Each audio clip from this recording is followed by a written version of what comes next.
Hello, ladies and gentlemen, and welcome to episode 575 of the DrunkNerds Podcast. As always, I'm Tyler, and joining me, we have the man, the myth, the legend himself, Sir Colonel Gables. What's up, buddy? I'll tell you what's up, man. F-Zero 99. That game's freaking amazing. And not just in any subtle way, dude. I mean, this game is like freaking fantastic. But yeah, other than that, man, it's been another busy slog of a work week. But at the same point, man, I'm just kind of glad to have this weekend to myself. Couldn't really watch the Niners game on Thursday because of being on Amazon Prime. But at the same Wasn't time, the game, so that means it's going to free up my Sunday. So I'm we playing stuff. we means we're freeing up your Sunday. There's 14 other football games to be watching on Sunday. Oh, I know. I know. I can always just have them on in the background. He's not gonna be watching. He's not gonna be watching any football, and he's not gonna play any goddamn video games. We're calling it right goddamn now. You son of a bitch. But anyways and stuff, I'm doing pretty good, man. But how have you been doing, I'm about Tyler? to say I'm very tired. It's been a long week. I've been up for going Mm. on 21 hours straight now. So it's been a long day of work and all that fun stuff, but not so much fun stuff. Um, but I do want to give a shout out to my best friend Justin and his wife Ashley. Birth of their son today, so Hmm. congratulations on to them. So Hey, Mazel Tov there. They're not Jewish. I don't know why I said that. Mazel Yeah. tov. Take a drink over here. That. Sorry if that's offensive. I don't know if it is. But yeah, no, congratulations to them. Everybody seems to be doing pretty good, so that's good. Um, baby was 27 pounds, so I'm kidding. No, I'm kidding. He Damn. was 27 pounds. Jesus Christ. I mean, goddamn, it's like a Yeah, semen. fucking yeah. No, he was like he was almost 10 pounds, like 9.5 pounds. Big boy. So it makes sense. Big boy, yeah. Justin's got a big ass fucking dome, so it makes sense. Um, it was the only logical conclusion there. But anyways, I'm doing okay. Like I said, I've been up for 21 straight hours now, but gives me a good way to prep for. In 6 weeks, Gables, we have Mm, Extra Life. Extra Life, that is right, is absolutely. back. And surprisingly, just six short weeks. People don't know that maybe the first time listening or don't remember or whatever. Extra Life is a charity event that we do every year where we play video games for 24 straight hours and raise money for our Children's Miracle Network Hospital of our choosing, anywhere in the United States and I believe Canada as well. Um, I do Iowa City. Gables does Seattle, and we do that every year. We raise money, people donate to us, and we play games for 24 hours. I'm sorry for YouTube watchers out there. My OBS is being stupid and does not like Gable's face very much, so everything is skipping around. I don't know what is happening with my goddamn OBS. I'm losing my mind. I'm just gonna wait for it to fix itself. Um, but anyways, Gables and I do this every year for this will be my 13th. I believe this will be Gables' 12th year if I did my math correct. Yep. There's a link down below in the show notes with a link to the Extra Life page, extra-life.org. Go there. It does not lead to ours. If you want to donate to us, that's awesome. Tyler Courtney is my name. Gabe Bagno is his name. So if you want to donate to us, you can just search bar, just search for us. You'll find us. Or you can look Talking Ship. That's the group that we are in. You can find us in there as well. Mm-hmm. But better off if you want to sign up and play yourself, and start your own tree of people donating to you, or tree of more people signing up, and that because of you signing up and more people donating and raising money for those big beautiful kids out there that need our help. That is awesome. There are some cool Absolutely. perks in there if you hit certain things, like you hit $200, you can get a T-shirt from them. 500, you get a silver medal. I believe 2 of those over here somewhere. If you're for a video listener, right there is one of my gold medals, which you get for making 1,000. I have 2 of those as well. Do maybe I have 3, so I don't know. I have like 4 or 5. But if you hit those tiers, you get that. So it's a really cool thing, like I said, that we do every year. Gables, your face is upside down now. I don't know what is happening with my OBS. It is going. I'm just gonna leave it like this now. It's just kind of funny. I'm just gonna. This is just the podcast now. I don't know why it's like this. I don't know what's happening. I've been. I had it fixed before the podcast started, and now it's just like this. So this is how that's how it's staying. Gables, the rest of the podcast, you're probably gonna be upside down. So that's what's happening. If you're, oh Jesus Christ, I don't know what's happening. What the fuck? It's so big now. What is happening? I'm sorry, audio listeners. This is wild. You just need to go to our YouTube channel and see what is happening on the screen here. It's nuts. Um, I am metamorphosizing into yes, something yes. great. You're turning into the giant head from fucking Power Rangers. Jesus Christ, Zordon. It's morphin time. Anyways, please go there, check those places out. Really great. Like I said, extra-life.org. And you can sign up for yourself. You can create your own. Or if you know there's people out there you think might enjoy that, you can do that. You don't have to play the whole 24 hours in one day. You can do it whenever you want. You can, if you're getting tired and you don't want, you can't do it. It's not a big deal. So yeah, just check it out. There's a lot of cool options there to do. So yeah, like I said, please check it out. We really would appreciate it if you did that, because it's a cool thing. It's been going on for, I believe this is the 16th or 17th year now. So it'd be great if you guys, if everybody joined in on that. Gables, I'm gonna, no one's gonna be able to hear you for a minute because I have to fix this. So, anyways, like I said, if you are enjoying this, which I don't, based off the way things are working right now, I don't know why you are, but if you are, hey, check us out on whatever podcast services. Look for us, DrunkNerds Podcast. Just search for us, Apple Podcast, Spotify, anywhere where pods are cast. We are on there. On YouTube, same thing. There are links down in our socials, or links down in the description that that will take you to our Twitter, Facebook, all those fun places. We really, like I said, appreciate if you went to those places and did that, like, follow, subscribe, all that fun jazz. Hopefully next time my OBS will work with me instead of just being fucking stupid. I don't know why. What the fuck? Anyways, we just gotta move on. It's gonna drive me nuts. Gables having a great fucking time here. Yeah. Anyways, I got you somewhat. They can at least see you now, Gables. For the time being, until my Good. OBS fucks up again. Anyways, this is a video game podcast. Every week, Gables and I get together and talk about video games. So let's fucking do that. Gables, let's start off with. I had to type in the time code. Xbox. They leaked everything. Everything's leaking. They have leaks everywhere. Yeah. It's kind of funny. So everybody was like, oh, like, because this stemmed from the whole Activision trial going on with the FTC. I don't remember what it is now. Once that trial was over, I just basically all that shit just went on my brain. And it's like, okay, this is not important anymore. I don't remember any of this shit now. Now I have to. And it's like, fuck, I forgot everything. Anyways, so everybody's like, oh shit, the government accidentally leaked all this information. Actually, not true. Oh, no. There was a PDF file that was found in some of the stuff. Some of the, like, a lot of the shit once it's out is like public information now. And like, but there's like shit is redacted, like, it's blacked out, so you can't see anything. But someone found a PDF file that was in there that had a ton of information about shit that, like, past plans, current plans, next, future plans of Xbox. And I mean, just a fuck ton amount of information has come out from this whole ordeal. And I don't even, like, there's so much, I don't even know where to begin on some of this.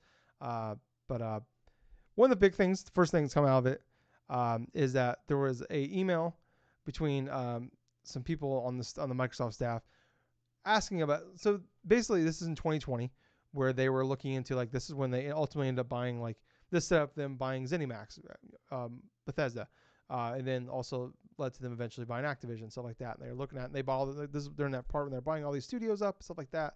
And people were throwing out, like, Valve or WB, and one of those ones out there, it was Nintendo.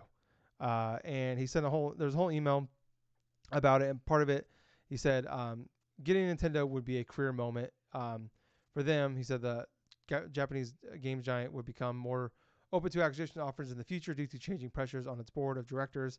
It's just taking a long time for Nintendo to realize that their future exists of their own hardware, which can agree or disagree on that one.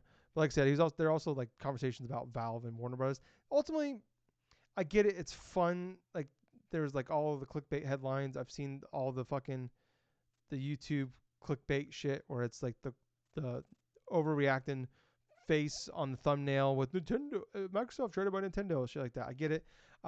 If you read so I actually read a bunch of these emails because I was more fascinated by the emails. So, like, it's kind of interesting to see, like, that side of things more so than, like, some of their shit that came out of here.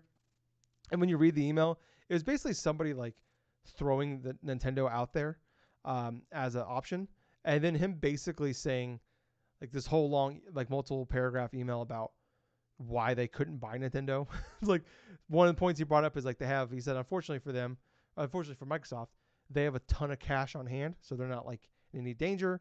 Their stockholders are not like pressuring them to like maximize profits, which you see a lot of companies doing when like they have a couple bad quarters or a bad year, like a Ubisoft. They have a couple Mm. a couple bad quarters or a bad year, shit gets delayed, stock drops a little bit, panic, sell. That's kind of like that's what's going on there.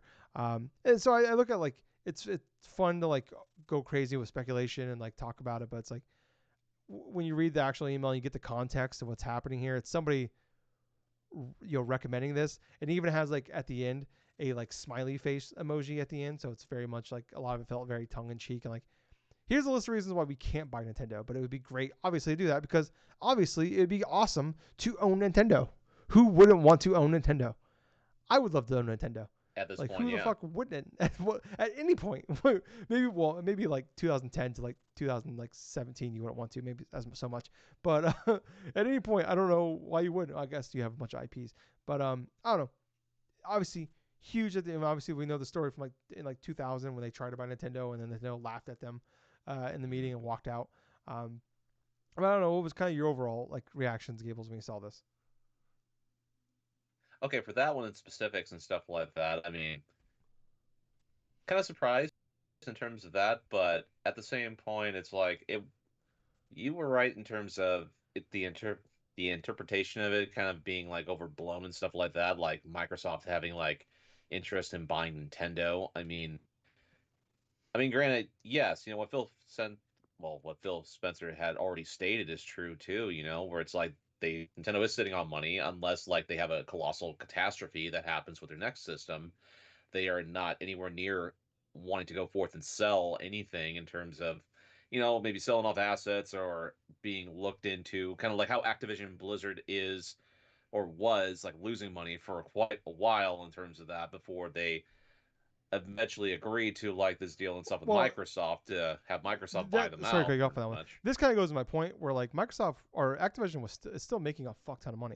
Like they are hugely profitable, but the problem is Yeah. like they're not as profitable as they were, because they put all their eggs in the basket of Call of Duty. So this is like when I talk Call of about when they Duty. have a couple of bad quarters, there's not a lot of big prospects coming down the line from them. So it's like, oh fuck, freak out, sell. So sell when like everything is like our peak, like finding like what peak value is what it is. So go ahead. Sorry.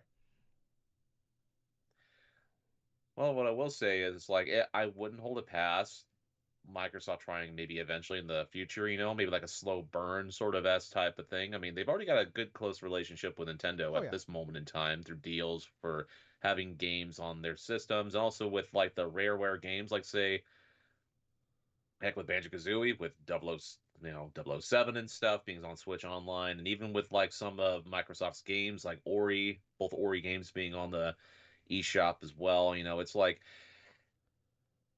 there definitely is a good close relationship with Nintendo, but at the same point, it's like barring some colossal like impact that happens to Nintendo. I mean, you're not going to see Microsoft go through and buy Nintendo just straight up right at this moment in time. I mean, it's not right now. It's not really like feasible. And Nintendo is very gung ho in terms of wanting to produce their own hardware, go through their own type of stuff to develop their software and stuff.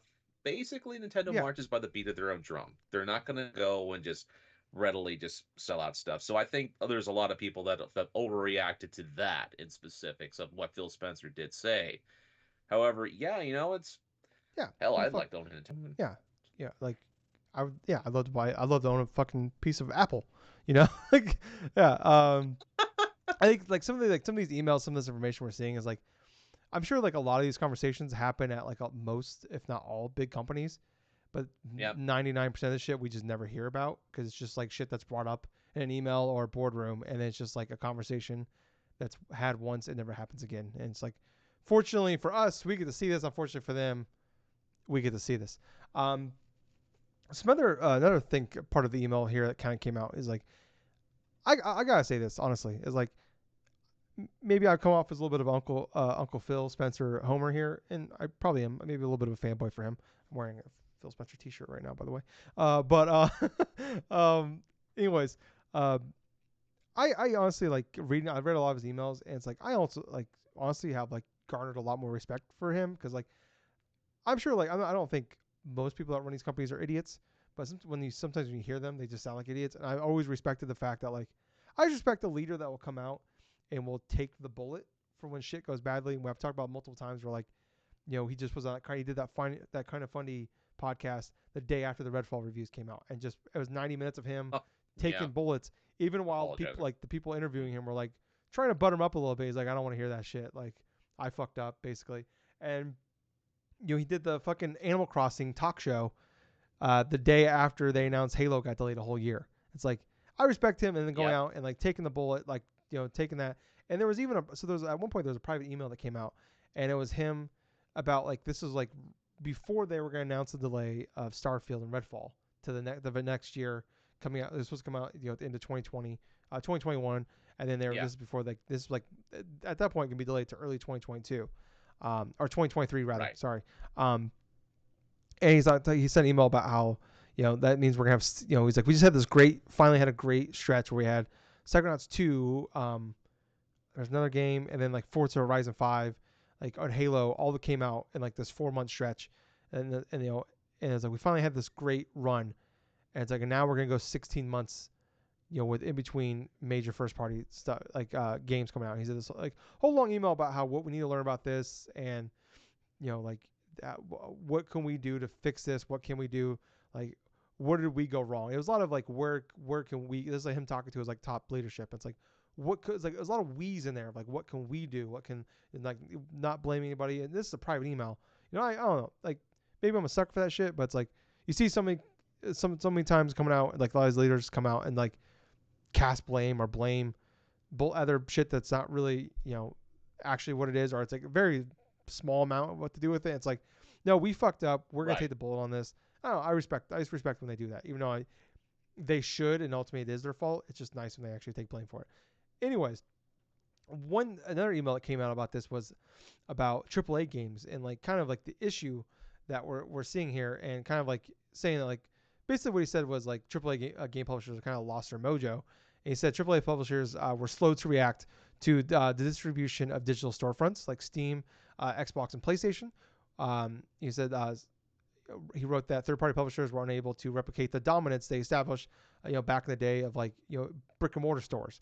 They have not found a way to effectively cross-promote. They have not found a way to build publisher brands that drive consumer affinity the way like Disney has with like video and stuff like that. We use Disney specifically. And one thing he pointed out was like this some that we've talked about forever is like these games now are costing $200-300 million to make. And he's talking about like they haven't learned to adapt to like the digital storefronts of marketing on there, and like subscription services, stuff like that. And one thing he I can't remember the term. Oh, he rented IP. And this kind of something I brought up multiple times over the last year or so. Is like I feel like we're very much back to like where we were in like that mid to late 2000 era, where like everything was like remakes. We're bringing back old IP. It was like this is across entertainment, movies, TV Mm-hmm. shows, you name it. If like we're bringing back fucking a popular show from the 70s. We're bringing back, or like we're going to pump out sequels like of established IPs, and now we're seeing these companies like they're too scared to like not too scared like, but they are risk adjacent of like they don't want to like because you fought like we'll talk about later, but like Immortals of Avium came out and sold extremely poorly. They had to lay off half their staff. That was a huge, probably $100+ million budget for this game that came out and just laid an egg. And they like EA and this company, I believe Ascendant, lost their ass on it. You look at talk about later, Striking Distance, who made the Close Up Protocol, huge budget, $150 million budget for this brand new IP, brand new studio, sold 2 million copies, lost money on it, lost a ton of. They were expecting $5 million on this, sold 2 million, which 2 million we talked about this before. That's a lot, especially for a brand new IP coming Yes. out for an IP, a brand new IP coming out in December. with brand new studio, brand new IP. Came out. This game was like a 7 out of 10, which honestly, that's pretty good for a AAA game coming from a brand new studio and everything that was established 3 years ago, and they had to lay off over half the staff, and the top 2 people from the company are gone. You talk about this is like, so now they're risk adjacent, they're scared, so they're renting IP as is.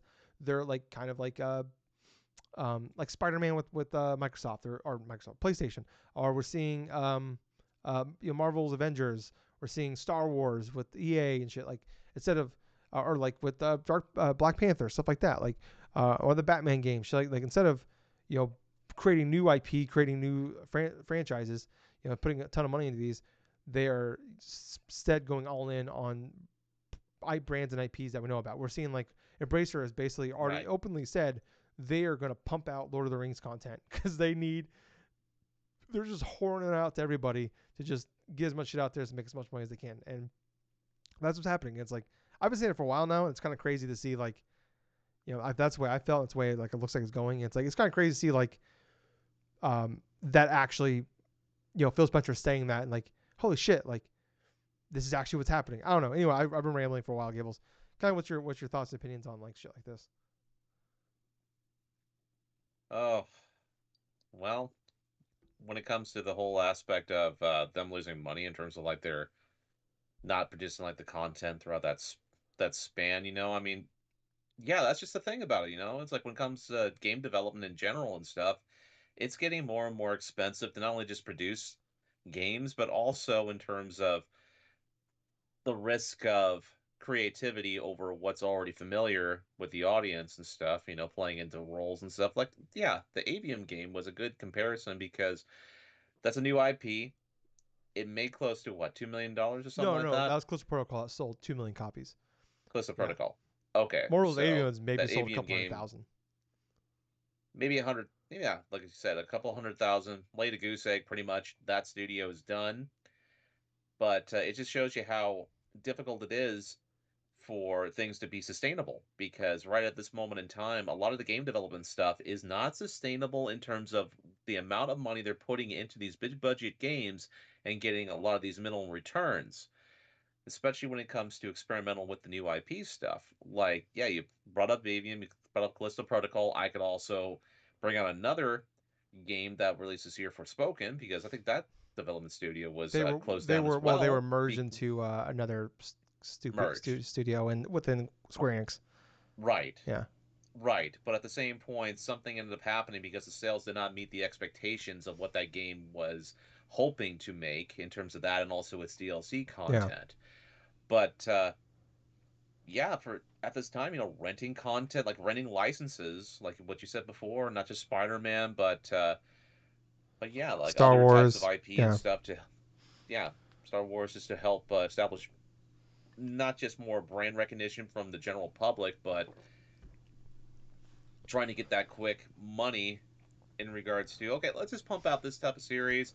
Let's hopefully kind of recoup a lot of the losses that we did from spending that much, kind of like what Embracer Group did in general when they bought up their massive amount of Yeah. all these all these different studios and stuff like that, and then expected to make multitudes of all this money and stuff, and then all of a sudden it's like Saints Row comes out, and there goes Volition, or hey, here's these couple of games that came out that obviously did not meet expectations, and now they're kind of like, oh Yeah. shit. Well, and part of it, like when you look at it, is like some of the stuff is like not understand. Like, I don't know. It's like I don't know how to. I'm trying to figure out how to say this, but it's like you pump it, like part of the problem is now where like the demand is so high for like what gamers expect. Like not just us, but like I'm Yeah, talking about like the broad like Gable, you and me will just play the good games. We don't because we're gamers. We're doing a fucking podcast about video games. Like this is what we are yeah, ultra nerds in gaming. But like the broad audience, it's like they have different expectations and shit like that. So you get why the Close Protocol, like that game is fucking gorgeous. If there's one thing you cannot complain about is the look of that fucking game. That game is beautiful. right. Mortal Avium, beautiful. Forspoken, beautiful. Ghostwire Tokyo, beautiful. Mhm. But a lot of those games were just average at best games. But the problem is like Ghostwire is separate from this conversation. But I was looking at a game I was thinking about. But like they have these huge gigantic budgets with these huge gigantic expectations, and like Right. Square Enix was thinking that Forspoken could be like a new brand a new arm in like the Dragon Quest, Final Fantasy. Like they were expecting to be on that tier right away. It's like those games have generations of established IP. Like you can't just Yes, create a brand new like it's over. Yeah, exactly. yeah Over like 30 years of IP and stuff like that between both of those franchises. So expecting a new IP like Forspoken that really isn't aimed towards like the general audience for those two series and stuff is honestly really preposterous that they would yeah. So the think. problem is Square like you Enix you would. put you have to pump a bunch of money into this, but it's also like I don't know like something's off here where it's like I don't know you got to find a middle ground here with like focus on like just making a great game and with maybe like you take a backseat to like the graphics but like focus on like you know being smart about the budget. I don't know, but it's like it's kind of like we're back to like where we were, where it's like I mean, like with like Embracer, like Dead Island 2 sold multiple millions of copies, which for that game, I mean, the Mm, problem is we always talk about Nintendo sales, and it's like it's fucking crazy. It's like I've been saying, I keep saying this, like we can't look at Nintendo sales and compare it to everything else. Like that's not true. a fair comparison. They're like Nintendo's on steroids right now. And Nintendo first party stuff is just always like sold way more first party wise, like percent like than anybody else. But you Yep. can't like so when you say like Dead Island sells 3 million units or like Saints Row sells like is profitable and sells multiple millions of units even though that game comes out it's disappointing and it had a lot of problems at launch. And Embracer considers them disappointments. Final Fantasy 16 is one of the fastest selling Final Fantasy games of all time, but Square Enix like Mm, put some like was hoping it would make up for all the other fuck ups they've done along the way, that it would make up for the money they lost on those games. Because we talked about they put out like 30 games last year, and the majority of those were just bad yep. or just didn't sell at all. Like they just kind of came and went, no one cared. Um, that they're hoping that like Final Fantasy 16 would like come in and just make up for the losses of all that, and instead of just like, hey, this game is the problem is like instead of this game just like, hey, this game is the fastest selling Final Fantasy game of all time. It's selling extremely well for us, even despite being on a console that's only got 40 million units out there. Um, instead of that being out there in the world, we're getting headlines of like it's a disappointment because it didn't meet the expectations of what they expected because they set unreal expectations. Anyways, it's a whole rabbit hole here of like gaming and all that shit. But I don't know. It's just a very interesting world that we are in, and this is an issue across all media, like TV, streaming, cable, movies, like all this shit. It's like it's interesting that nobody has the answer to. It's like I said this a few weeks ago. I was like, this is like we're in like the new era of like print media versus the internet in like the 2000s, and like I feel like we're in this weird era now with like so much content and all that. Anyways, we gotta move on because we're going. I'm rambling. I'm sorry, Gables. Um, next up here, um, we they kind of leaked out. It looks like we're looking at a picture here of the new Xbox Series X that is supposed to come out next year. It's all digital, codenamed Brooklyn. We've talked about this before. There's been rumors and speculation, excuse me, that it would that there was an Xbox Series X in development that was all digital. It's basically like an Xbox Series X Slim. It's kind of like more rounded. It looks Yeah. like a Bluetooth speaker more than anything. Um, but yeah, it's gonna be the same power. It's not like a mid gen refresh as far as like upgraded power. But it's gonna have the idea. It's gonna be smaller. It's gonna run better. And it'll be all digital. That's kind of the big thing. And it's gonna focus. It's gonna be a little bit better about like power usage and recycling because they've been really big on recycling and like being better about using energy and stuff like that. So that's kind of like the forefront of it. This will also have a 2 terabyte hard drive. It looks like right now that the idea will be $500 because you have the extra hard drive space. Um, but I mean, we've seen this. Like, there's been the rumors for a while now that PlayStation's going to do the same thing. They're going to have basically a PS5 Slim that will have, that will be digital only as well. But I don't know. I mean, kind of figured this was coming. But I mean, what's your opinions on these coming out? Well, I'll be perfectly honest with you. With the reveal of that device with this new Series X, this all digital version, I'll be perfectly honest. I was heavily expecting both Sony and Nintendo at some point to have consoles that are just predominantly just going to be sticking with digital only type of stuff. I don't like the removing of options in terms of like playing the physical content because what it tells me is with Microsoft potentially putting out that iteration of the Series X next year, that means they're going to be phasing out the No, no, previous no. So they're Series not phasing. X. Like this will just be a different. I think the PS5 side we can make that because it sounds like they'll have the detachable disk drive. I think that will what happened. Right, right, But right. this doesn't seem to get. This will just be like a third arm of this. That's what it sounds like. Yeah, A because they third don't like arm. they don't want to get rid of the completely get rid of the physical option. That'd be suicide for them. Right, I can understand that, but at the same point, we got to this routine now to where the the consoles are going to be front and for like front and center. Really, is going to be these potential all digital consoles and stuff. But at the same point, as long as you have options for either side to have another option to where, hey, if you want physical discs and stuff, you can get this one and stuff. This one's going to be backwards compatible to all your like Xbox and then your 360 and Xbox One games or something like that that you still have in physical that you still have. Yeah, But as long as that's readily present and stuff like that, that's fine. It's just when it comes to this console in general and the proposed like new PS5 and stuff that's going to have like a detachable disk drive, it just makes it more kind of more accelerated in terms of, hey, this is going to be pretty much all digital fairly sooner rather than later. And yeah, seeing Microsoft and potentially Sony do that like in 2024, I mean, yeah, that's not too surprising. But at the same time, this Series X model kind of looks kind of weird and stuff. You couldn't really stand it. I mean, you couldn't really like say put it on the side or anything. It looks like it just no, it's needs a to stand stand-up up. model. Yeah, yeah. I wouldn't be shocked if maybe Uh, there's like a little like thing you can like set it on. And you put it sideways, kind of like. I mean, you could do the same thing with like Bluetooth speaker. It literally looks like a Dude, Bluetooth speaker, like a couple foot tall Bluetooth speaker. that with how that system looks, it kind of looks like you can if you do try to prop it on its side or something, you're probably gonna have like some sort of like you like how like they have those things like a fireplace or something like that where they put the logs on and stuff like Yeah, that. Just have yeah. something like that. Just put the damn system on there. There you go. Yeah, I have like the fake fireplace thing for a TV stand. I could just put it there. Um, Just put a fake fireplace and then just have that Xbox Series X digital yeah, like roast in there like a giant marshmallow. that'd be awesome. Um, yeah, I don't know. Like I don't have too much to add to this one. Like I'm not surprised they're going there. We've been seeing over the last decade or so that I believe now over half of like games sold are digital now, which I don't. I'd like to see like is that breakdown of like digital only games, like small indie games, and like big AAA 60, like games that are also going to storefronts. Like I like to see that breakdown more so than anything because I'm sure there are a lot of people out there just there are buying. There's probably a lot of because there's so many games that come out on these storefronts nowadays.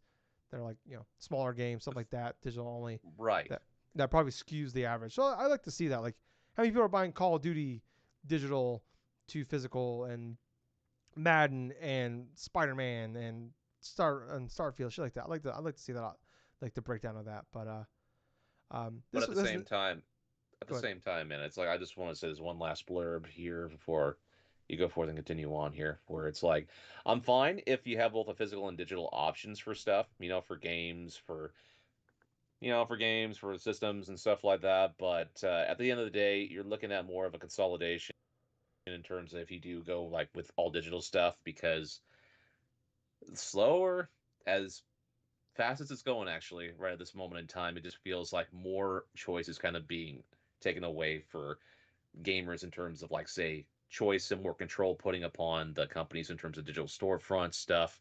That is a bit scary in my personal Yeah, opinion. But at the same time, as long as you have options available and stuff for physical content, for digital content, at the same time, I mean, I'm perfectly fine if yeah, you want to bring out a console that's all yeah. I digital. mean, we've seen like the Series S has been extremely popular for them as well and really worked out for them. So I think it's about half Mm-hmm. of their. There's Matt Piscatella from Circana. He does like we'll do a breakdown of August here, sales numbers wise for video games in the U.S. He said that the Series S makes up about half of the sales of the Series consoles. Which, to be fair, part of that is because for the first 18 months of the new console generation, the Series S's they were a lot easier to find than the Series X because of the chip shortages. So now Yes. we're seeing it now the last year or so swinging back towards the X, but that thing has been really successful for them. So I mean, obviously, a lot of gamers are fine. Like I bought a Series S, I had that for a long time until literally a month ago I bought a X. So now I was very happy with my S. But moving on here. This is kind of a cool thing. Kind of a peek behind the curtain here, Gables. Of we talked about them trying to fill those gaps of putting, like that 16-month gap they were going to have between big first-party games. Yeah. Like, okay, what can we do to really boost Game Pass? And they're talking about dollar value of what they think it would cost to get. There's a list of games here. To get a list of these games on Game Pass day one. So we have a list here. Some of the stuff they had. Lego Star Wars, $35 million. Dying Light 2, $50 million. Red Dead Redemption 2, $5 million per month. Dragon Ball Breakers, $20 million. Just Dance, $5 million. Return to Monkey Island, $5 million. Wreckfest 2, $10 to $14 million. Gotham Knights, $50 million. Which, obviously that would have been probably a bad deal. Which honestly, it's funny now that now Gotham Knights is officially on Game Pass now as of this week. So it's kind of funny that this league comes out the same week that this happens. Assassin's Creed Mirage, $100 million. Yeah. Gables, it gets bigger. Suicide Squad, bigger, Gables, $250 million. Yeah. God damn! I hope that game's gonna be good. To be fair, they have not paid this money. This is what they estimated if they wanted to get these games day one on Game Pass. Star Wars Jedi Survivor, $300 million. Mortal Kombat 1, wow, $250 million. GTA 5, $12 to $15 million per month. Blood Runner, $5 million. Net Crisis Glitch Busters, $5 million. And last but certainly not least, this one's pretty funny. Baldur's Gate 3. Be fair, this is from 2020. So keep that in mind. $5 million. Yes. Really? Which obviously now you laugh at. But 2 months ago, if you would have said, hey, we could probably, if I would have told you that, you would be like, that makes sense. That makes sense. Obviously, 6 weeks ago, this game has been like one of the biggest fucking games to come out of all time. So one of the best games to come out of the generation is what a lot of people have been saying about it. If I would have asked you this at the end in mid-July, if I would have told you that, I'd be like, yeah, okay, it makes sense. It's like even I can't remember the name of the company. It starts with the L that makes Baldur's Gate 3. It's like, yeah, no, we get it. Like even they were like, yeah, that makes sense. I can see why they thought that. So they were like, they weren't even offended by it, but that was kind of fun. Kind of interesting to kind of see kind of the price point of what they were thinking for some of these things. Oh yeah, a lot of the licenses, a lot of the IPs play into effect, obviously, especially with Warner Brothers, with Gotham Knights, especially with Dragon Ball Breakers and stuff like that, with Namco and stuff, and also probably like Toei in terms of the licensing stuff in order to use Dragon Ball stuff to buy a day one sort of thing on Game Pass and stuff, and royalties and stuff. That honestly, I understand like a lot of those like type of costs and stuff, especially for like 100 million or something. Was it 100,000 or was it like 100 million for which one? For Assassin's Creed. Yeah, Mirage, 100 million. 100 million. How much is that? 100 million for Assassin's Creed Mirage if they were going to do that's crazy. That's crazy to think that they could. That was an option.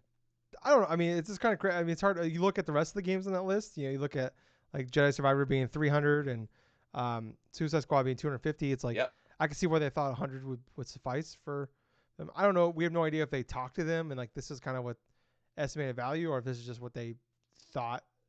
This is like what they threw together, what they thought it'd be worth. But I don't know. Very interesting. I'm like I said, some of the best stuff about this is just the peek behind the curtain of everything here. It just kind of makes you wonder how much they've actually paid for some of those exclusive deals and stuff. Right. For some of those games that come out day one, like Lies of P and stuff like that, and freaking, oh god, Sea of Stars and like all this other stuff, Yeah, I love this. Like, I kind of wish we got that in the leak, is like how much they're paying for some of this stuff. Next up here, this will probably be the last one, and we'll move on. We got a list of kind of Bethesda. So when they were in the process of buying Bethesda, they had a list. So this is all from 2019. So this is before COVID. Kind of a release window of a lot of their games for the next till 2024. So like basically the next 5 years. So some of the stuff in here is like, so in fiscal year 2020, they had Doom, Doom Eternal, Elder Scrolls Online, some DLCs, Fallout DLC for 76, Deathloop in 2020. So we know this is all wrong because in 2021 they had Starfield, Redfall, um, Ghostwire Tokyo, Fallout 76, some more DLC from there. A couple other stuff in here. We have like Project Ubu, Project Wanderer, and Project Hibiki. So no idea. I'm assuming one of these in here we're gonna talk about is like a Hi-Fi Rush. And some of these obviously could be canceled things that we don't, that we just never see the light of day. Um, Fiscal year 22, we had Indiana Jones game, Oblivion Remaster, and Starfield DLC. We've heard about that. Yeah, which now we know at this point we didn't know anything. We didn't know anything about it. We didn't learn about that until 2021. Or no, actually 2022. So, but that was originally they planned on releasing that in 2022. Sorry, I gotta just fix something here. In 2023, they had a game called Doom Year Zero. What the fuck is that, Gables? What does that sound like to me is the remake of the origin story of Doom. But I mean, is that like a remake of Doom from the original Doom? Is this like a whole different? I want to know. We have Project Kestrel. It definitely does. It definitely does sound like the first Doom, just remastered.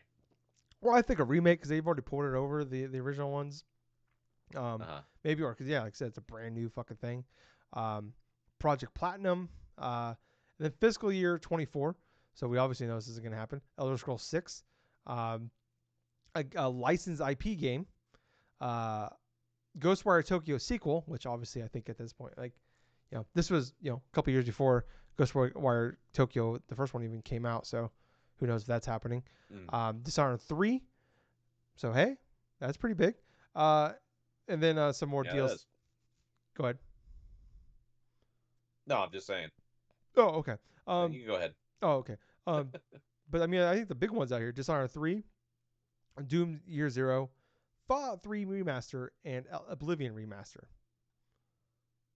I think the entirety of all that stuff that they've had in the pipeline. I mean, obviously the remasters of Oblivion and Fallout 3 kind of interest me with that, but also the Doom. I mean, the Doom Year 1 stuff has me the most interested because it's like it could be either of a couple different things, like we were just saying, like we were just talking about. It could be like a origin story for the Doom guy, or it could be like a remake of the original Doom in some aspect. Yeah. Yeah. I thought it was pretty crazy. And the most disappointing part, no Wolfenstein 3, Gables. What? No Wolfenstein 3. Yeah. It's been 6 goddamn years since Wolfenstein 2. Wolfenstein 2. I want to kill Hitler. It's too much to ask for me to kill Hitler. That's all I want to do. That's all I want to do. I want to kill some goddamn Nazis. I want to kill Hitler. It's bullshit. How long am I gonna? I'm gonna be like, Fallout 5 isn't come up before I get to fucking kill Hitler. I'm gonna be pissed. But anyways, yeah, pretty crazy. That list there. But moving on here to sticking with Microsoft here. So we had Tokyo Game Show this week as well.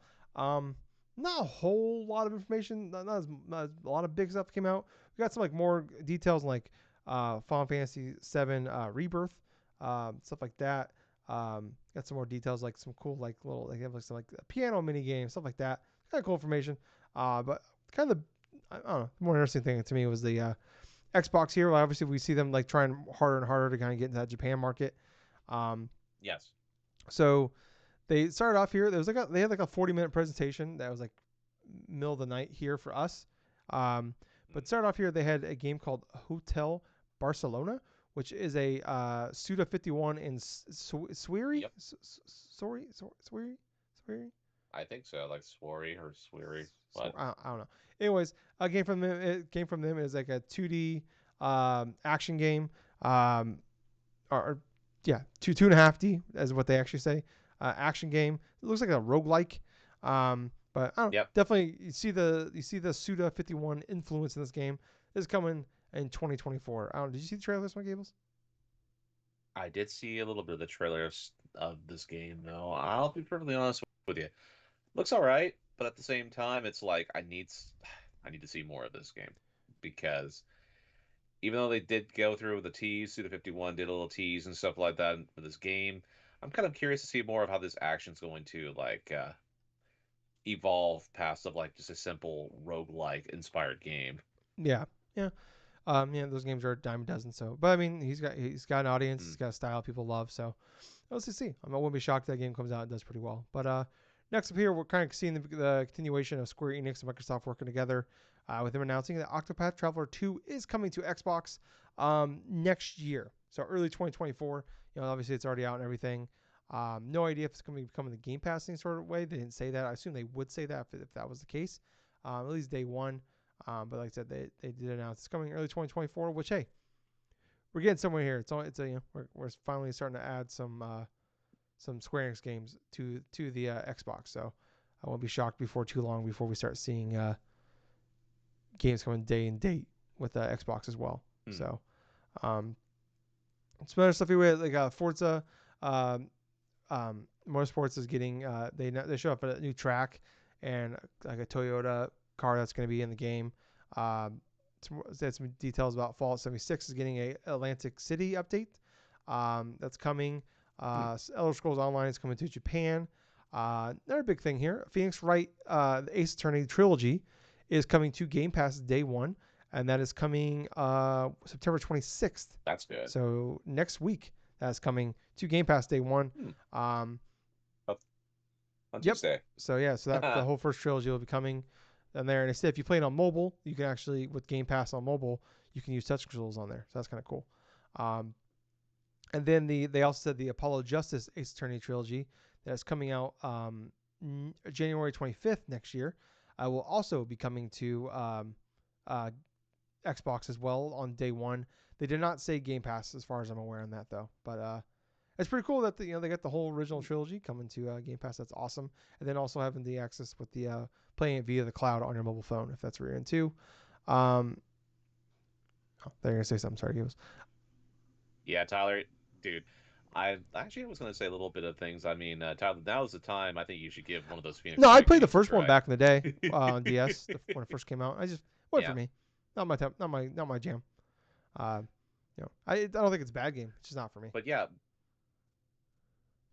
though. I mean, the Phoenix Wright games, a trilogy of games that the first game initially was a Game Boy Advance game inside of Japan and stuff, but they were mostly for the DS. But they are fantastic point and click story based games and stuff. And yeah, let's just say that you'll be going through cases and stuff. Sometimes it gets so engrossing and stuff. You're literally like spending like a solid hour just going through this court case or something like that. And there's like so much eventful stuff that happens back and forth between the Phoenix Wright and all these various people that are either accused or you have to defend and all this stuff. It's so cool though. But I'm glad that more people are going to experience it on Game Pass. Yeah, that's awesome. This coming Tuesday. Hey, best deal in gaming. Next up here, Euden Chronicle, 100 Heroes. It's a spiritual successor to the Suikoden series. It is coming to Game Pass as well. That's coming April 24th next year. We got some more game. We got another trailer for that as well there. It's a turn-based weeb game. So for you fucking weebs out there, there's that fucking weeb game. Gables. Not on that one. Okay. Season 2 of X Primal is happening October 18th. They announced like a little cross promotion thing with like they got new maps coming. There's like a fucking teddy bear. The Street Fighter skins are coming as well on that date. So get those there for people that want to play it. That's on Game Pass as well. Infinity Strash is the Dragon Quest: The Adventures of Daya is an action RPG that is coming. It's a video game based off of I guess like a manga and an anime that is coming September 28th to Xbox as well. It's coming to everything, but it's also coming to Xbox. Next up here, What's interesting about that game? Sorry, Sorry you're about fine. that. But thing about that the footage of that one, they didn't really click to me. Dragon Quest because of Dragon Quest has its own distinct style and stuff. You don't really see too much of like action, sort of like gameplay and stuff with Dragon Quest. No, not normally. Yeah, was definitely kind of interesting just to see a little bit something different for that Yeah, franchise. yeah, I thought that it's cool. I mean, like, hey, I think they're doing a pretty decent job of trying to get that Japanese market, and this is, I mean, what we're seeing right now is probably the best they've done in a while, and I feel like this generation they've done a much better. Like we see spurts of them trying, and then they kind of give up. And I feel like this is probably the longest we've seen them continually try to break into that market. Um, as best as they can. I don't think they probably know that they'll always be they'll always be third there, but like just being competitive or at least getting some sales there is all they care about. This might really help them though. Like a Dragon Gaiden, the man who erased his name, that's coming November 9th to everything. We already knew that though. Is coming day Mm-hmm. one to Game Pass. So a pretty huge get. I think that game looks really cool. It's like I think it's a smaller game too. 'Cause it's only like $50 on like I saw on the PSN store. Um, so it's not a full price game. Mm. But I thought this game looked fucking awesome, and I wanted to check it out. But it's just like it's coming out at a bad time, and I don't want to drop another $50 on games when there's a million games to play. Now it's coming to Game Pass. Fuck yeah, I'm trying this goddamn game. I am. I don't know if I'll be playing day one, but as soon as I get done with all the million other games coming out, I will be checking this game out. I don't know about you. I don't know what this does for you, Gables. Well, honestly, I think it's pretty cool it's coming out on Game Pass, but at the same time, it's like I do have interest in trying to play certain games from the Yakuza series, especially the spin-off stuff like a Dragon. But at the same point and stuff, it's gonna have to be in the backlog at some Yeah, point. yeah. It's definitely not gonna be top priority, but it will be a priority when it comes around. Um, Right. Another big one here, Like a Dragon Ishin, that came out earlier this year, is also coming to Game Pass sometime later this year as well. So, um, yeah, That's that cool. game, I heard that game was actually really good, and I've always wanted to try to get in these games, but they always kind of seem daunting, and I feel like this might be a decent time to jump into them. Um, and then a couple other things here, Minoko's Night Market, which we've seen a bunch at like Nintendo Directs and like indie and Nintendo indie events, is coming to Game Pass day and date. So it's already on everything else. It came out or comes out next week rather, to Switch and Steam and PlayStation and stuff. Or no, Switch and Steam on the 26th, but it will be coming to Right. PlayStation and Xbox um, on October 26th, but it'll be coming day and date to Game Pass. So pretty cool to get there. Um, and then My Lovely Empress is coming to Xbox. I guess this is I've never heard of this franchise, but it's the third installment of the My Lovely series, and that's coming in 2024 to Xbox consoles as well. Um, Gables, maybe the biggest get. Pal Mm. World. I don't know if you remember this game, Gables. This is coming in 2024. Um, it is that Pokemon with guns game that was at Game Awards a couple like last Oh, year. that's That right. like I don't know how they're not being sued by Nintendo and Game Freak and Pokemon Company, but it is almost a blatant ripoff of Pokemon, but they have guns. I think this game looks. I don't know if this Yeah. game will be any good, but it's definitely a game that I think is going to have a decent audience and some intrigue at launch. That's supposed to be coming next year, and Yes. I am really pumped to try this game out. I will be playing. This will be a day one checkout for me. So Dude, I'm actually kind of curious about trying out that game too. If not so for for what it is at the core aspect of it, but it's just for fun, let's just see. Okay, well, if this comes on the Game Pass like day and date or something like that, I want to try it. I want to see if this game is actually good. yeah, yeah. Uh, if this game was just like Plants vs Zombies, like quality, like to win, that game is actually pretty good. Uh, Party Animals, it just came out this week to Game Pass. I heard that game is actually really good. I've been hearing people raving about that game. Fun little co-op, like or fun little like multiplayer beat 'em up little game. Um, that just came out. They announced that there is a Ori will be in the game. So I don't know if that is out Oh, um, now or will be out soon. I didn't see any information about that one. They are coming, or if they might already be there. Um, we had some more trailers for Persona 3 Reload and Persona 5 Tactica. Persona mm. 3 Reload is coming February 2nd, and Persona 5 Tactica is coming November 17th. Um, Gables, what's your hype level for these two games? Okay. So for the Persona 3 Reload and stuff, I'm around 8 right at this moment in time because it's like I never played through and beat the original Persona 3. despite owning the stuff. Fake weed. And I'm really curious just to dive into this because it's on modern platforms, and I just kind of want to see what they fixed all in general in terms from the original release and stuff. But for Tactica, the Tactica actually kind of looks interesting. You know, it this sort of like that sort of Persona 5 esque mixed with sort of like a Fire Emblem turn-based style and stuff. So I'm kind of curious when that comes out on Game Pass. Yeah. Um, so yeah, pretty cool there. It's kind of like there's some smaller stuff at the end there. That's basically the bulk of it. But I thought it was pretty good overall. Like nothing like mind Mm. blowing. I'd say obviously the biggest thing is probably we already knew about the Persona stuff. That's probably the biggest stuff, honestly. But I mean, like I said, we already knew it there. But like a Dragon Ishin and the man who changes erase his name coming to Game Pass day that coming to Game Pass day 1 in November, and then Ishin coming eventually this year. Pretty big gets, I would say. Pretty cool. I Yes. want I want to know how did they give them that $300 million they want to give the Star Wars. This is shit I want to know. But yeah, pretty cool.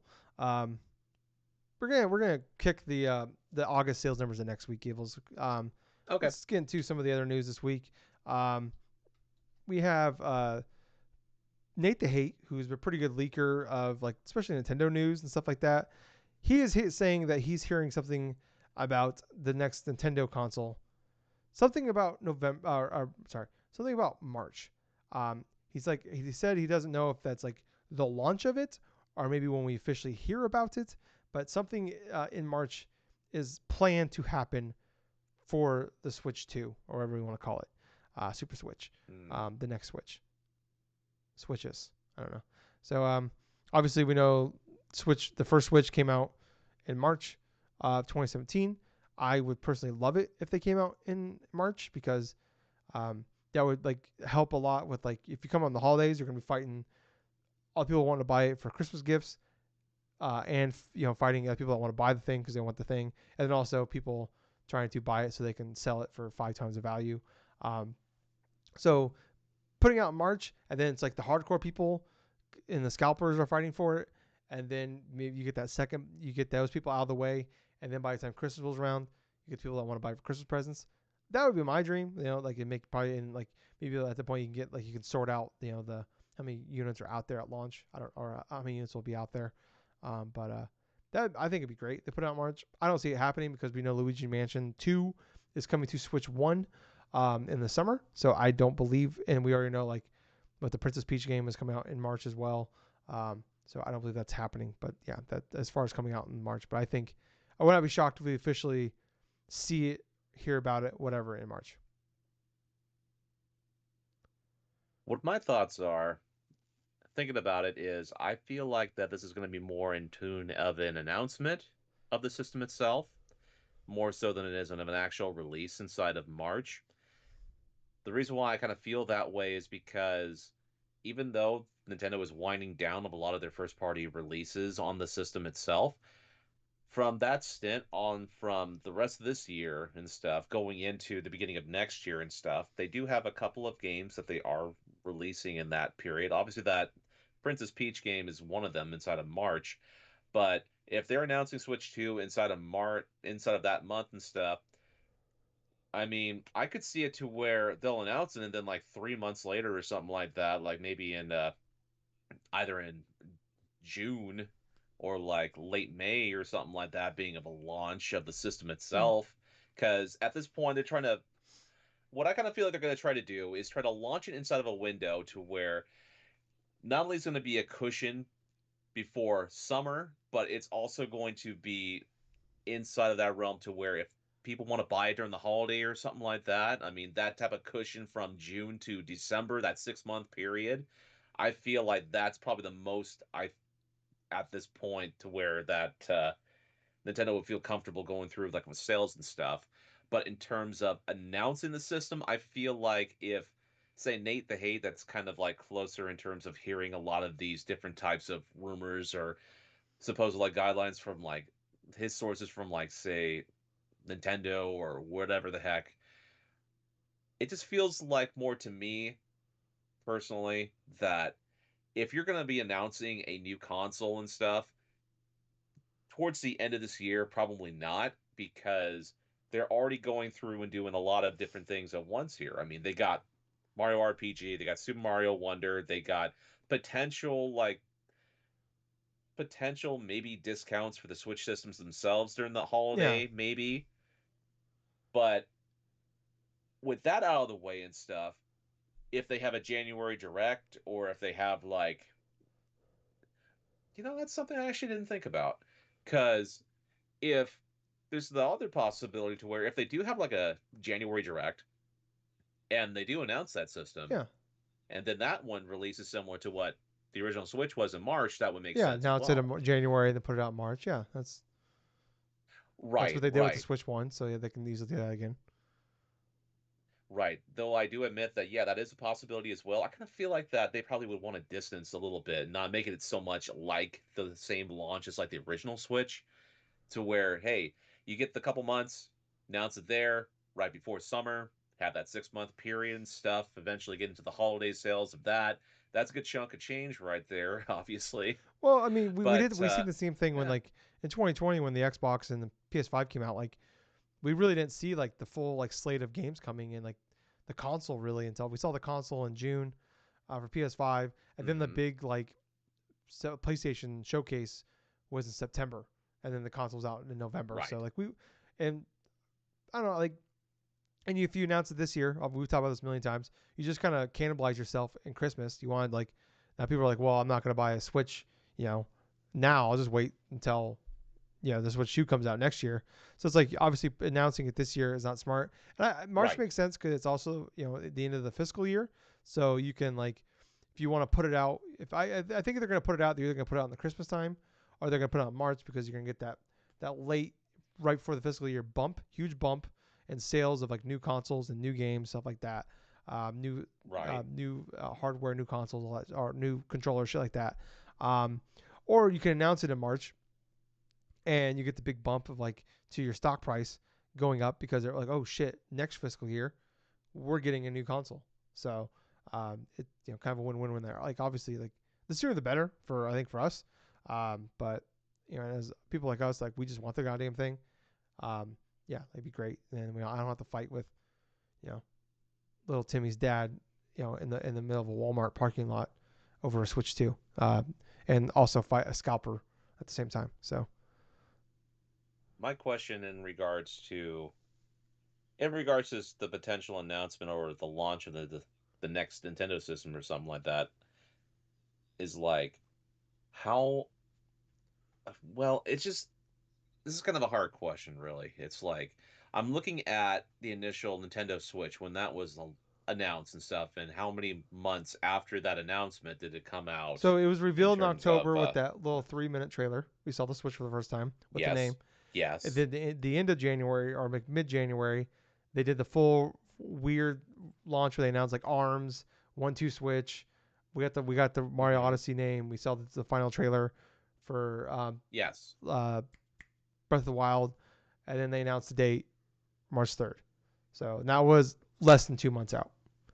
And this is that time frame where they right. needed wins desperately at that point. Now they don't need them, and they can just announce this thing, and then hey, it's coming in a month, and people will flock and buy it. So I don't feel like they Oh don't no need to shit, do it's the anything. Apple They can just approach. do whatever the fuck they want.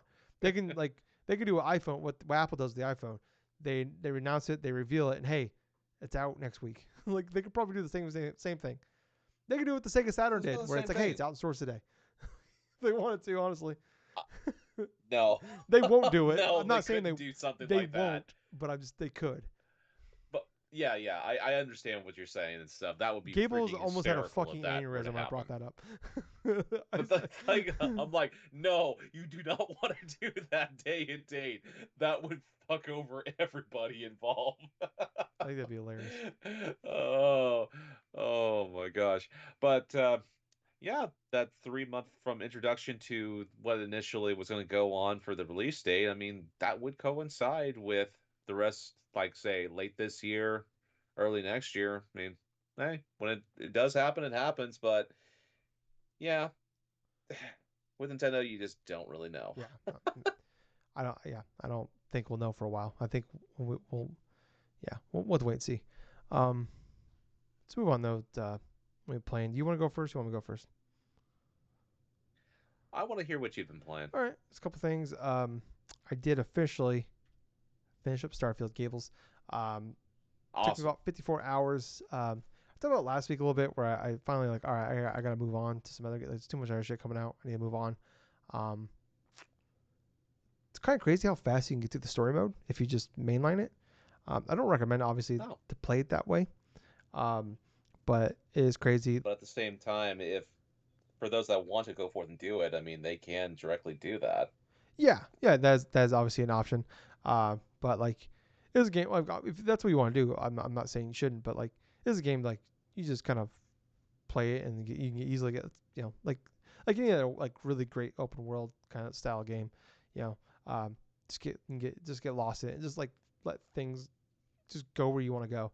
And man, I love this game. I thought this game was great. This is the first like time like Fallout 3 is like the only other Bethesda game I ever got into. I think part of that too was like the first one I jumped. Obviously, it was like the first big one from them after Oblivion. But I never really got in Oblivion. I played it for a few hours, didn't like it that much. Skyrim I talked about, played for like 20 hours, fell off. New Vegas played for like 10 hours, fell off. Fallout 4, same thing, fell off. And this is the first time where like I just dove in. I don't and like I don't think like the characters in the game were like awesome. I don't think like the storyline is pretty cool, but I don't think it's like mind blowingly great. I don't really know why this one hooked me so much more than the others. Like maybe space, definitely being a space nerd definitely helps out with that, but more so than like Maybe less jank. that yeah, that too. Definitely dealing with the jank. I mean, I definitely have a lot of frustrations with this game, like issues. Like I spend a lot of time in the inventory menus, which just drives me nuts in any game doing that. Even like games like Horizon Forbidden West, I love that game. And I'm like, man, I'm so annoyed by how much time I'm just spending in menus. Um, and like just fast traveling, but I do like I do a lot of fast traveling in Starfield, but it's like it is nice that like I don't have to like go to my ship and then fast travel. I can just like fast travel from any point at all and just go to the next place without having to do anything else, which is great.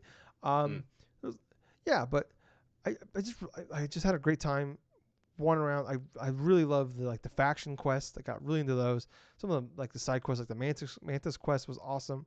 Um, but yeah, just really fucking loved like some of the lore in this. I think too is like I'm a sucker for like really good lore. I love the lore of like learning about like how like what happened, like what went wrong with Earth here. What like spoiler, people left because Earth died. Basically, they had to leave. Um, Yeah. and like the jump because it's about 300 years in the future from now, and like what happened from then to now, like how we got here, is really cool. I'm a sucker for like lore stuff like that. Obviously, it's like the game is like I think looks really nice, looks gorgeous.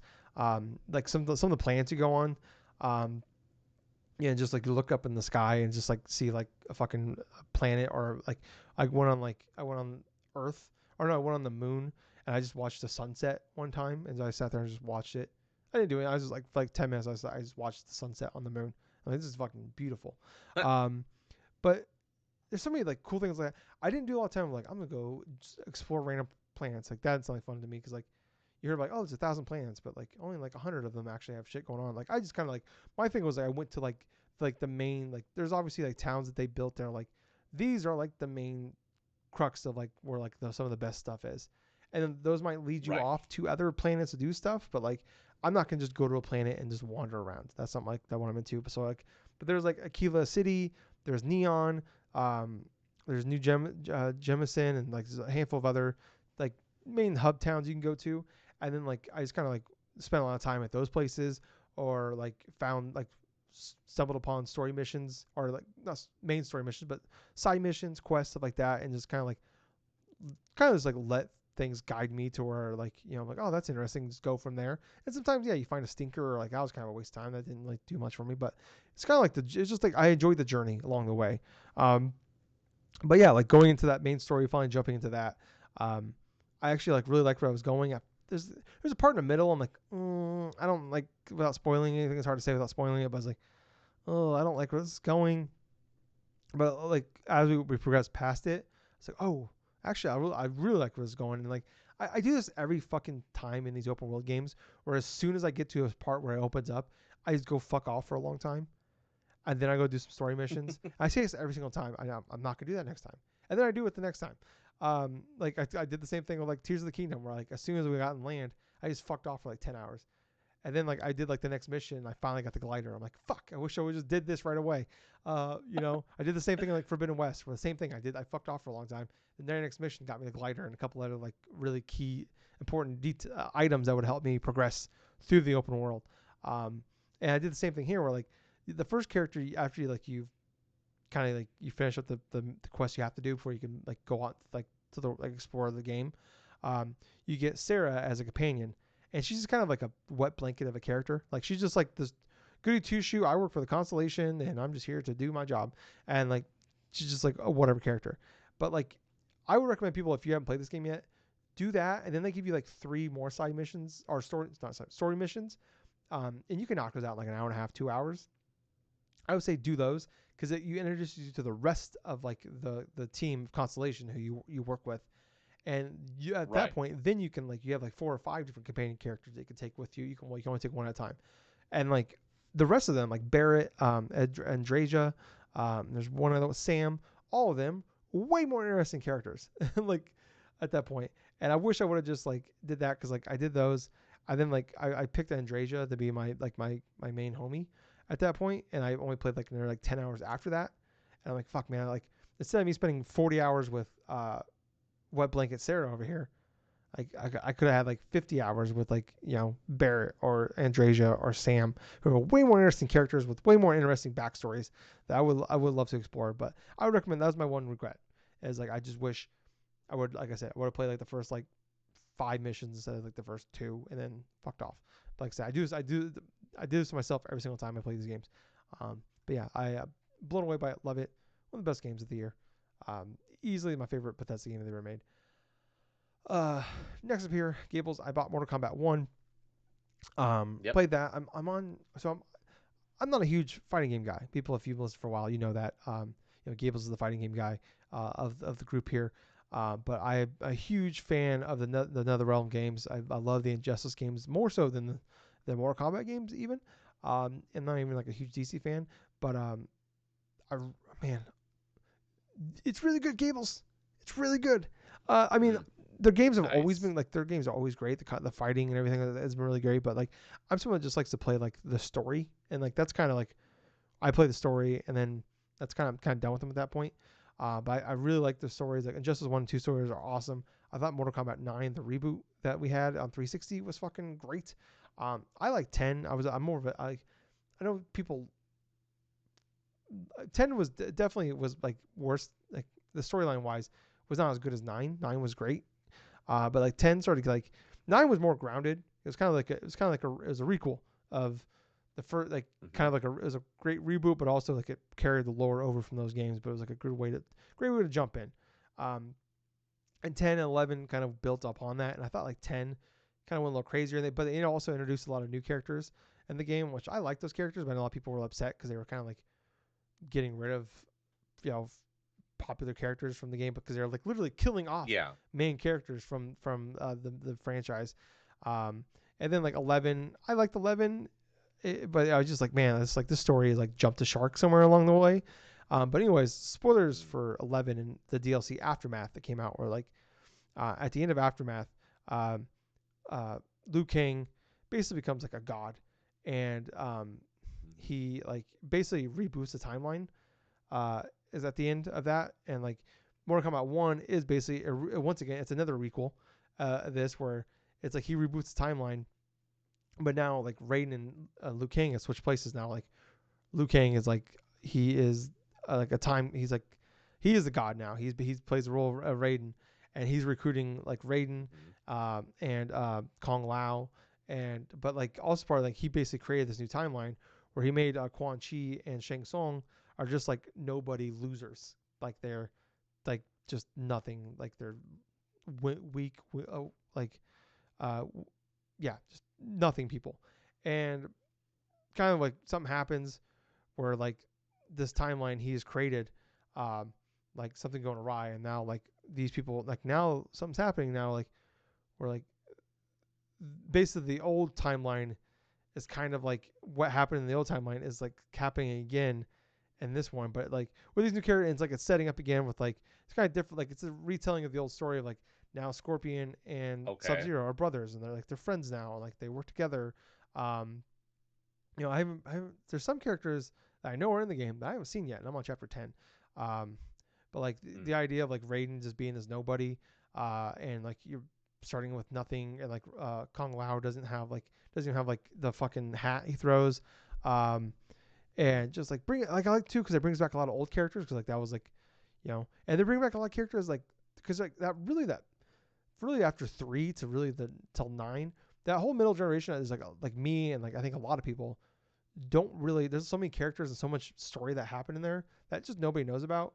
That's kind of cool to bring back some characters that just kind of like that I'd never seen before that are like been around for like 20 something years, but there's just none of those games I played. Mm. Um, yeah, I really like the story. It's a little more grounded, but like there is definitely like obviously they make reference to and they talk about like what happened at the end of 11 and everything like that. But um, I like because like I said, it's bringing back a lot of the old characters. It's a lot more grounded. It's like there's not these huge armies and like tank battles and shit. And, like all these crazy cutscenes going Right. on. It's like it definitely feels like it's almost like Call of Duty going back to World War II, where it's back to basics, or like Call of Duty going back to like doing Modern Warfare again. It's like that's kind of the feeling about it. And I don't mean that in a negative way. I mean that in like a good way. It's like for if you're a fan of Mortal Kombat and you want to go back to that, you want all those characters that you know and love from the games that you grew up playing or like the most popular ones. It's here. I'm having a great time with it. I love the game is gorgeous, blowing me away by how beautiful it looks. Mm. The combat is great. The abilities are great. It's gory as fuck. I'm having a great time with the game. So yeah, I can't wait to keep playing it. Yeah, I feel like I'm probably like halfway, 2/3 through the way through the main storyline, but yeah, so far it's like I'm not regretting my pickup on this one. But that's what I've been playing, Gables. What about you? Okay, so I've been playing a couple different games. Let's see. I did end up starting playing You Trombone bought that? Champ. Holy shit! I actually started. I actually did buy that on the Switch because I was actually fairly curious about it. And what's kind of hilarious about it is yeah, you got this set amount of like songs and stuff you can go through and play and stuff. But I was interested in seeing the controller options in terms of how this game would work. Like you'll have the motion controls like for the right Joy-Con and stuff like that, and then which is all right and stuff. I tried doing that in handheld mode. It was kind of a bit gimmicky in some portions. I actually tried the whole sideways like thing where you have the button and stuff like that, like you grasp and stuff, and it's like you basically have to move it up and down and stuff like that. There's tilt controls. There's actually a thing where you could use the IR sensor and stuff like that to where you put the thing of the trumpet right here and stuff, and then like you're supposed to like just do like this, Yeah, like supposed to do like this with a yeah, hand, kind of like you're stuff actually like playing a that. I trombone. tried that, and it's so fucking hard to try to get that shit because when you're doing like the motion like from that to the IR sensor, it's moving the cursor up and down, and so it's like just kind of throwing me off because sometimes I'll actually go through and do it a little bit quicker than I want, and it just fucking me up in terms of the of like the of getting it level to what I need to do when I press the shoulder button and stuff to hit the notes. But I've had a lot of laughs with this game so far. I've only played it for about maybe like an hour, maybe like an hour and a half or something like that at most. But the song's prevalent and stuff is just really fun. Just trying to because the gameplay itself is funny. The controls, depending upon what you want to use and stuff, it's kind of difficult. That's probably some of the reason why that people love it so much is because even if you're hitting the notes right or if it's like you're going through and messing things up, you're going to have quite a bit of fun laughter, especially if like say you're in a group or something and you're trying to like just play this game and stuff. Oh my gosh. But other than Trombone Champ, I had a chance to try out another game. This was like an arcade battler and stuff. No, arcade brawler. It's Ninja Saviors. This game is like one of those older it's like a Neo Geo style of like fighting game, right? It's it has been around for years and stuff. Basically what it is, you take control of these ninja sort of androids or something like that. You're just going and just beating the shit out of everything in your path. The premise is really simple. It's looks really nice. The game looks fairly nice and stuff. The combat is really smooth in this game. I was playing as the one of the characters, Kunoichi, as she was going through and just coming through like a couple different levels. I think I've only gone through like 6 stages at this point in time. It's just one of those type of games to where there's not really like save points inside this game. Like it's structured to where if you go through like a specific thing and you have to like you say you want to take a break from it or something, you want to turn it off and try to play something else, it doesn't really save your place with that. But combat's smooth. There's a lot of things going on and stuff like that. What's kind of cool though is like you get close to like one of the enemy characters and stuff, you grab him and stuff, you could just toss him or something. You'll have to do that for some of the bigger like machine monsters or something like that that try to go forth and attack you. But you have the simple like punch, jump, kick, and stuff, and you have the little special button and stuff. Depending upon, yeah, just depending upon how like close you are to a specific opponent or something, you could press like the up and attack button to do like a special like attack, like throwing like kunai knives or something like that, or shuriken and stuff. You can actually do it in the air as well.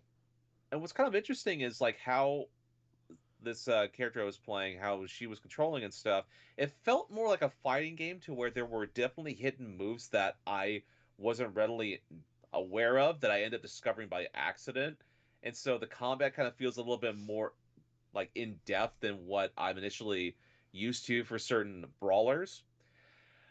But yeah, it was on sale. I picked that one up through the eShop. But other than that, though, I've been mostly playing F-Zero 99. And since the last recording, I've actually gotten up to rank 22 Nice. in terms of. So I've played a lot of this game online so far, both inside the single races and stuff, and also within the Grand Prix and the mini Grand Prix and stuff like that. I have not gotten first place in anything yet.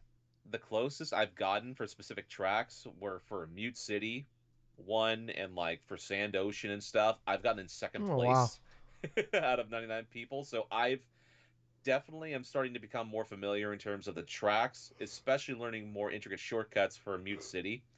Because here's the thing, Tyler, it's like a lot of these races are decided upon like how well you're doing inside the first lap, quintessentially, and not only that, but also knowledge of like the track itself.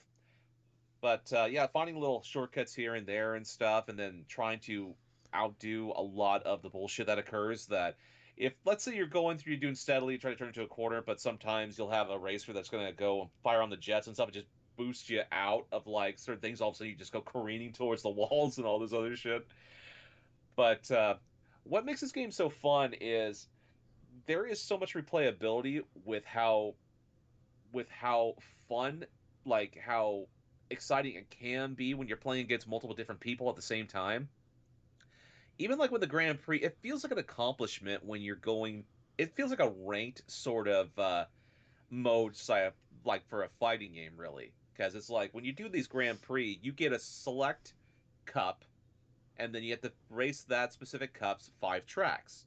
So, for example, the first main cup is the Night Cup, and you have 5 tracks ranging from Mute City 1, Big Blue, Sand Ocean, Deathwind 1, and Silence. All those tracks are in, let's see, the first two are fairly easy to understand, really. It's like Mute City 1 and stuff. It's the first track you'll initially go through and play in the game. Lots of people know it. It's actually one of the most difficult tracks to win in because how so many people have played this track either from the past Super Nintendo game or through a lot of trial and error and stuff. It's really hard to try to get this game inside like the top 10 or the finish in the top 25 because there'll be a lot of times where I finish okay 23rd, 30th. Let's see. In terms of and but other than that though, a lot of the gameplay I'm just liking, because every time I go across a certain threshold and stuff, I'm rewarded with different badges that'll tell me like, hey, I actually raced out of the line first and stuff before like when starting a race, or hey, I've actually done this spin motion about 50 different times, or in terms of placement and stuff, oh hey, you got inside the top 10 or something inside of like a Grand Prix or something like that. Before we came online, before we started meeting and stuff, I finished up a couple different races on F-Zero 99. I actually got the highest place I've ever done for a Grand Prix. I actually completed all 5 Oh, tracks and nice. stuff, got into the top 20. Well, here's the thing. With the Grand Prix, here's how it's structured. You have one track, you got to finish within the top 80. Then afterwards, for the second thing, you got to finish in the top 60. Then obviously the next ones would be 40 until eventually you get to the final thing where it's like only the top 20 can be inside there. And I'm happy to report I actually got in fifth Nice. place in terms of like that. So I finished that Grand Prix at fifth. Yeah. So I'm seeing a lot of results from the labor of my hard work while playing this game because it's like I've been predominantly just sticking with the Blue Falcon, like not fucking Captain Falcon's like God damn it, Hanna-Barbera shit raced in my mind. Anyway, I've been mostly I've been mostly sticking with Captain I Falcon's can't wait till vehicle, next week. Where you're like, I've and been playing that's mostly the as one I'm Slippy. most familiar. Oh my gosh. But yeah, I've not even wanted to try the other race cars, like the other ships, like the Golden Fox or like Star Wolf, oh my gosh, or Crystal. gosh, like not Star Wolf, not Star Wolf and stuff, but I forget the name of the other vehicles honestly, because it's like I know the Golden Fox one because that's the one that has the most acceleration and stuff, and it usually is the one of the vehicles that's usually in front of you while you start off a race because of how quick it initially can just accelerate from 0 to like about I want to say like 200 or 300 miles an hour or some shit.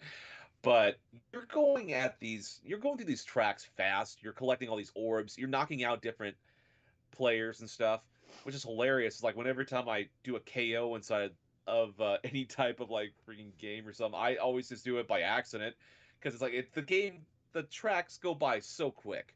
You have like maybe a couple minutes apiece just to complete a lap or something. So really, you're only spending around I want to say give or take how long the track is, like maybe a few minutes at most, just complete the entire race. It's so cool. It's like it's a pick up and play mentality to where you could spend a couple minutes playing this race. You can probably rank about maybe the top 30 or the top 10 and maybe put it down for about an hour or something and come back to it.